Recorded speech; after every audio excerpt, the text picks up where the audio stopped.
स्वाजन परिजन सज्जन जन जन मुझे क्षमा कर दो। मेरे हित की महाभावना अपने दिल भर लो। उन्नति पथ की यही कामना फल फूलों में हो। मेरा अंतिम मरण समाधि तेरे दर पर हो। तेरी छत्र छाया भगवन मेरे सिर पर हो। मेरा अंतिम मरण समाधि तेरे दर पर हो।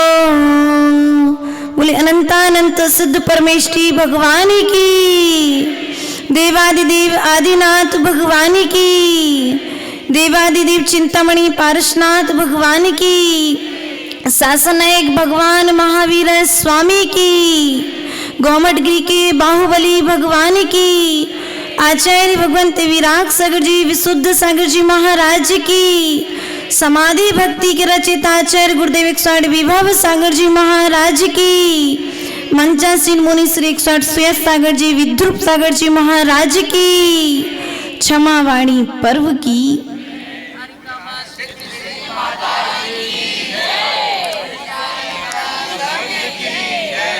प्रिय बंधु, आज हम सभी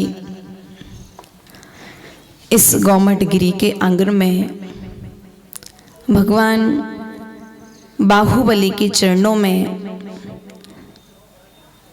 साक्षात तीर्थ स्वरूप द्वय मुनिराज के चरणों में इस क्षमावाणी पर्व को मनाने के लिए जा रहे हैं।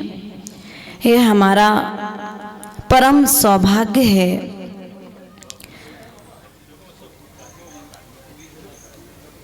क्षमावाणी पर्व पूरे इंदौर नगर में सबने क्षमावाणी मनाई और सभी क्षमावाणी आज भी मना रहे हैं। लेकिन इस बात पर विचार करने की आवश्यकता है कि यह जो क्षमावाणी पर्व है, क्या यह पर्व मात्र एक दिन का पर्व है, 2 दिन का पर्व है, पर्युषण पर्व के बाद मनाने वाला पर्व है, 1 माह 1 वर्ष का पर्व है क्या? तो आचार्य भगवंतों ने कहा यह क्षमावाणी पर्व 1 दिन का पर्व नहीं है, 1 माह का पर्व नहीं है, ये पर्व तो शाश्वत पर्व है। इसलिए प्रिय बंधुओं, सोते उठते जागते चलते फिरते यह तीर्थ स्वरूप मुनिराज प्रतिपल प्रत्येक जीव से क्षमा याचना करते रहते हैं। यदि स्वप्न में भी किसी जीव का घात हो गया हो, मन से वचन से किसी को ठेस पहुंच गई हो, तो 3-4 टाइम प्रतिपल प्रतिक्रमण करते रहते हैं। उसी आचरण को आपके बीच में सिखाने के लिए पंचम काल में निर्ग्रंथ पद को धारण करके बता रहे हैं। इसलिए प्रिय बंधुओं, यदि क्षमा सीखना है तो यह प्रकृति का प्रत्येक कण कण, अर्थात आचार्य गुरुदेव कहते थे कि ये जो निर्ग्रंथ मुनि हैं, इन प्रकृति पुरुषों से सीखना चाहिए। इनकी प्रत्येक क्रिया हमें क्षमा का उपदेश देती है। इनके प्रत्येक वचन हमें क्षमा का उपदेश देते हैं। लेकिन हम अज्ञानी जीव हैं कि इनके साथ में रहने के बाद में भी क्षमा का आचरण नहीं कर पाते हैं। 1 दिन की क्षमा वाणी मना करके साल भर के लिए फ्री हो जाते हैं। ऐसा नहीं करना है। ये क्षमावाणी पर्व शाश्वत पर्व है। ये पर्व 1 दिन 2 दिन 10 दिन का पर्व बोलो तो अब क्षमा कब मांगोगे? पर्युषण पर्व के बाद मांगोगे? नहीं भैया, जब तुम्हारा झगड़ा हो जाए, जब किसी से बहस हो जाए, जब किसी से बैर बंधने लगे, तो ध्यान रखना वह गिठान मजबूत हो, उसके पहले जाकर के क्षमा मांग लेना, वह गिठान खुल जाएगी। यदि थोड़े से तुम खिंचे और थोड़ा सा दूसरा खिंचा तो वो गिठान मजबूत हो जाएगी और खोलना फिर बड़ा, और जब मुश्किल हो जाएगा तो गांठ को फिर। इसलिए कैंची का सहारा ना लेना पड़े, उसके पहले अपने मन की गिठानों को बोलो। तो सब मौन लेकर के आए क्या? मौन तो नहीं है, पर्युषण के 32 उपास करने के बाद थक गए हो सकता है आप लोग। ऐसा हमको बताया था ट्रस्टी जब निवेदन करने पहुंचे थे, बोले उपास वालों की सम्मान है। तो हमने कहा बेचारे थके हारे होंगे, वो बोल भी नहीं पाएंगे आज। ऐसा तो नहीं है ना। ध्यान रखना, माथे की शोभा बिंदी से आप लोग मानते हो, गले की शोभा हार से मानते हो, कानों की शोभा कुंडल से मानते हो, हाथों की शोभा कंगन से मानते हो, और पैरों की शोभा पायल से मानते हो। लेकिन आचार्य भगवंत ने कहा ये तो बाहरी श्रृंगार है, लेकिन भीतरी श्रृंगार तुम्हारी वाणी से हुआ करता है। इसलिए तुम बाहरी श्रृंगार से तुम कितने श्रृंगारित हो यह व्यक्ति नहीं देखता है, तुम्हारी वाणी कितनी सधी हुई है, तुम्हारी वाणी कितनी क्षमा लिए हुए हैं, इस बात से व्यक्ति तुमसे जुड़ जाता है। इसलिए यदि तुम्हें व्यक्ति को अपने से जोड़ना है तो पहले अपनी वाणी में क्षमा को धारण करो। प्रिय बंधुओं, आज क्षमा वाणी का पर्व है। वह नदी हमें क्षमा का पाठ सिखाती है, वह पर्वत हमें क्षमा का पाठ सिखाते हैं, यह पेड़ पौधे हमें क्षमा का पाठ सिखाते हैं। लेकिन हम मनुष्य हैं कि इनके बीच में रहते हुए भी क्षमा का पाठ नहीं सीख पाते हैं। मैंने नदी से पूछा कि तुम आज इतनी विशाल कैसे? तो नदी ने कहा मैं विशाल नहीं थी, मेरी छोटी छोटी नहरें आकर के जब मुझ में झुक गई, मुझ में मिल गई, तो मैं नदी बन गई। अभी भी मैं नदी में संतुष्ट नहीं हूँ, मैं समुद्र बनना चाहती हूँ। तो मैं नदी जाकर के समुद्र में, और जब नदी जाकर के समुद्र में मिलती है तो महासागर के रूप में परिवर्तित। इसलिए झुकना तुम्हारे लिए बड़ा बनाता है, अर्थात झुकना बड़ों की पहचान है। क्या है? बड़े तो सब बनना चाहते हैं, लेकिन झुकना कोई भी नहीं चाहता है। इसलिए प्रिय बंधुओं, झुकना सीखो। जितना तुम झुकोगे उतने तुम उठते चले जाओगे। तुम शरीर से झुकोगे लेकिन गुणों से। इसलिए हमें गुणों से भारी बनना है, हमें अवगुणों से भारी नहीं बनना है। अनादि काल से हमने कितनी कसाई की, किन किन जीवों से हमने घात किया है, उन जीवों से जाकर के क्षमा मांगो। मित्रों से तो क्षमा मांग लेते हैं, जिनसे हमारी दोस्ती है उनसे हम क्षमा मांग लेते हैं, लेकिन जिनसे साल भर पहले बैर भाव हुआ था, क्या एक बार उनके पास जाकर के क्षमा मांगी? बोलो तो मौन हो गया क्या? नहीं हुआ ना। ये भजन गाते ना आप लोग, आपने सुना है, कुछ माताएं आई थी वैयावृत्ति करने और वो चंद लाइनें गा रही थी, सुनता मेरी कौन है, या फिर एक और गा लेते आप लोग, कौन सुनेगा किसी को सुनाए, इसीलिए चुप रहते हैं, हमसे अपने रूठ न जाए, इसीलिए चुप रहते हैं। ये भजन गाने की जरूरत नहीं पड़ेगी यदि तुम क्षमा मांग लोगे तो। लेकिन तुमने क्षमा तो अब अकेले बैठ कर के भजन गाते रहो, कोई सुनने वाला है क्या? इसलिए प्रिय बंधुओं, अगर तुम्हें सीखना है तो सुई से सीखो। यदि तुम्हें सीखना है तो तुम सुई बन जाओ, कि सुई जैसे दो कपड़ों को जोड़ देती है, उसी प्रकार से तुम्हारे मुख से जब भी शब्द निकले तो दो दिल जुड़ जाएं। लेकिन हमारे मुख से जब शब्द निकलते हैं तो दिल के साथ साथ व्यक्ति के अरमान भी। इसलिए ऐसा कोई शब्द अपने मुख से मत निकालो।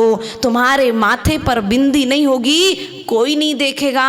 तुम्हारे माथे, तुम्हारे गले में हार नहीं होगा, कोई फर्क नहीं पड़ेगा। तो लोग फिर भी तुम्हारे पास आएंगे यदि तुम्हारी वाणी में, बोलो तो, वाणी में यदि क्षमा है, वाणी में यदि प्रेम है, वाणी में यदि करुणा है, वाणी में यदि संवेदनशीलता है, तो लोग तुम्हारे पास ऑटोमेटिकली।